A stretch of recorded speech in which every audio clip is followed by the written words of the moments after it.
नमस्कार। Learn Hindi with Kalyani में आपका स्वागत है।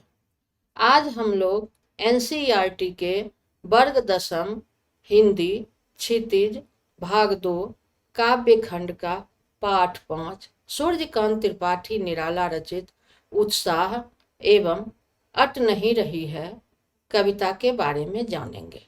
इसके पहले कवि के बारे में जान लेते हैं। सूर्यकांत त्रिपाठी निराला का जन्म पश्चिमी बंगाल के महिषादल में सन 1899 में हुआ। ये मूलतः उन्नाव उत्तर प्रदेश के रहने वाले थे। इनकी औपचारिक शिक्षा 9वीं तक महिषादल में ही हुई। उन्होंने संस्कृत तथा अंग्रेजी घर पर सीखी। बंगाल में रहने के कारण बंगला पर असाधारण अधिकार था। उन्होंने जीवन में मृत्यु के दुख को बड़े नजदीक से देखा। 3 वर्ष की अवस्था में माता का और 20 वर्ष का होते होते पिता का देहांत हो गया। 1918 में स्पेनिश फ्लू इन्फ्लुएंजा के प्रकोप से पत्नी मनोहरा देवी के साथ साथ भाई भाभी चाचा सहित अपने परिवार के आधे लोगों को खो दिए।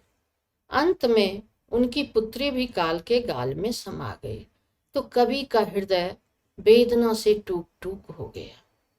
जीवन भर स्नेह के संघर्ष में जूझते जूझते सन 1961 में उनका देहांत हो गया। इनकी रचनाओं में अनामिका, परिमल, गीतिका, तुलसीदास, कुकुरमुत्ता, अनीमा, नए पत्ते, बेला, अर्चना, आराधना तथा गीत गुंज अमर काव्य कृतियां हैं।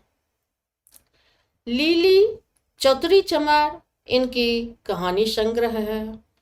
अप्सरा, अलका, प्रभावती, निरुपमा इत्यादि उपन्यास हैं और प्रबंध पद्य इनका निबंध संग्रह प्रमुख है। निराला जी छायावाद के आधार स्तंभों में से एक हैं। उन्होंने प्रारंभ में प्रेम, प्रकृति चित्रण तथा रहस्यवाद से संबंधित कविताएं लिखी। बाद में वे प्रगतिवाद की ओर मुड़ गए। प्रगतिवाद साहित्य के अंतर्गत उन्होंने शोषकों के विरुद्ध क्रांति का बिगुल बजा दिया। जागो फिर एक बार, महंगो महंगा रहा आदि कविताओं में शोषण के विरुद्ध तो विधवा, भिक्षुक और वह तोड़ती पत्थर आदि कविताओं में शोषितों के प्रति करुणा प्रकट किए हैं। निराला की भाषा प्रवाह दर्शनीय है। उन्होंने मानवीकरण अलंकार का प्रचुर प्रयोग किया है। वे हिंदी के दक्ष कवि हैं। यहाँ उनके द्वारा रचित उत्साह छायावादी कविता है। इसमें बादलों के माध्यम से मानव के उत्साह का वर्णन हुआ है। कवि कहते हैं, बादल गरजू, घेर घेर घोर गगन, धराधर ओ, ललित ललित काले घुंघराले, बाल कल्पना कैसे पाले, विद्युत छवि उड़ में कवि नवजीवन वाले, वज्र छिपा नूतन कविता फिर भर दो, बादल गरजो। यहाँ कवि बादल में क्रांति का स्वर सुनता है। वह उसके गड़गड़ाते स्वर पर मोहित होकर कहता है, ओ बादल तुम खूब गरजो, कड़को, गड़गड़ाओ, तुम अपनी भयंकर गर्जन तर्जन से इस आकाश को घेर लो, ललित ललित काले घुंघराले। कवि कह रहे हैं कि तुम्हारे केस कितने सुंदर काले और घुंघराले हैं। बाल कल्पना कैसे पाले, ये कल्पना के विस्तार के समान घने हैं। विद्युत छवि उड़ में कवि नवजीवन वाले। अब कवि बादल को ही कवि की संज्ञा देते हुए कहता है कि अपने हृदय में बिजली की चमक छिपाए हुए ओ कवि, संसार को नया जीवन देने वाले ओ कवि, तुम अपनी भावनाओं में वज्र छिपाकर समूचे संसार में जोश का पौरुष में स्वर भर दो। हे बादल तुम गरजो, गड़गड़ाओ। यहाँ कवि बादल को पौरुष और क्रांति का प्रतीक मानते हैं। यह कविता क्रांति का आह्वान करती है। यहाँ बादल को कवि बनाकर प्रस्तुत करना मानवीकरण का उदाहरण है। बिकल बिकल उन्मन थे उन्मन, विश्व के निदाघ के सकल जन, आए अज्ञात दिशा से अनंत के घन, तप्त धरा जल से फिर शीतल कर दो, बादल गरजो। अब कवि इस पद्यांश में कहते हैं कि चारों ओर बेचैनी थी, व्याकुलता थी, हर मनुष्य परेशान था, लोगों के मन उछटे हुए थे, अनमने थे। विश्व के सभी लोग, विश्व के निदाघ के सकल जन, यानी विश्व के सभी लोग भीषण गर्मी के कारण दुखी थे। निदाघ का अर्थ होता है भीषण गर्मी। आए अज्ञात दिशा से अनंत के घन, कवि कहते हैं कि तब न जाने आकाश की किस अनजान दिशा से ये बादल चले आए, तप्त धरा जल से फिर शीतल कर दो। कवि बादलों को आह्वान करते हुए कहते हैं कि ये बादल तुम खूब बरसो, खूब गरजो और गर्मी से झुलसे लोगों को शीतल कर दो, उन्हें ठंडक पहुंचाओ। ये बादल तुम खूब गरजो। इस कविता के माध्यम से कवि कहना चाहते हैं कि संसार में चारों ओर हिंसा थी, कष्ट था, दुख था, लोग परेशान थे, अनमने थे। तब न जाने कौन छाया सा बनकर आया और दुख से पीड़ित धरती के लिए कल्याण और मंगल की वर्षा कर गया। कभी बादल से यही प्रार्थना करता है कि हे बादल तुम खूब गरजो, बरसो और दुख पीड़ित जनता को सुख प्रदान करो। यहाँ निदाघ अर्थात भीषण गर्मी सांसारिक कष्टों का प्रतीक है और तप्त धरा का सांकेतिक अर्थ है दुखों से पीड़ित धरती। जल का सांकेतिक अर्थ है शांति, सुख। इस पद्यांश में बादलों को सुखकारी और कष्ट निवारक कहा गया है।